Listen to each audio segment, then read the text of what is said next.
આમોદના બહુચરાજી મંદિર વિસ્તાર નજીક સાંજે ચકચાર મચી ગઈ છે। ગૌમાતા ખુલ્લી ગટરમાં ખાબકતા હાહાકાર થયો। રબારી સમાજના યુવાનો અને સ્થાનિક રહીશોના સહકારથી પાલિકા દ્વારા મંગાવેલી જેસીબીની મદદથી ગટર ખોલી અને દોરડાની મદદથી ગૌમાતાને સુરક્ષિત બહાર કાઢવામાં આવ્યા। ઘટના સ્થળે મોટી સંખ્યામાં લોકો ભેગા થયા હતા।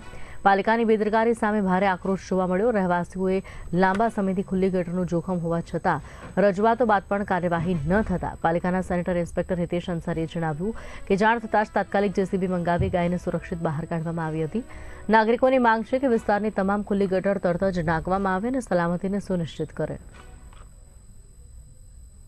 અહીંયા વોટરવર્કને લાઈન ઉપર જતા રોડની સાઈડ પર વરસાદી પાણીના નિકાલ માટે ચેમ્બર છે।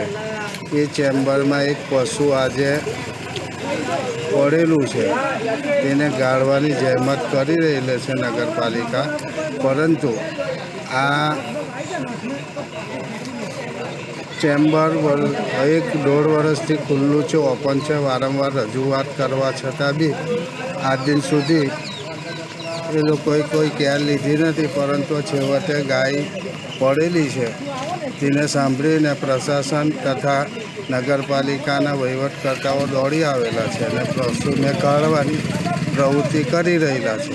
અહીંયા આપણે ગટર લાઇનમાં ગાય પડી જવાનો બનાવ બન્યો હતો, જે બપોરે 4 વાગ્યાની આસપાસ સ્થાનિક રહીશો દ્વારા ટેલિફોનિક જાણ થતાં આમોદ નગરપાલિકાની ટીમ દ્વારા ગાયને રેસ્ક્યુ કરીને એમને બહાર કાઢવામાં આવેલી છે।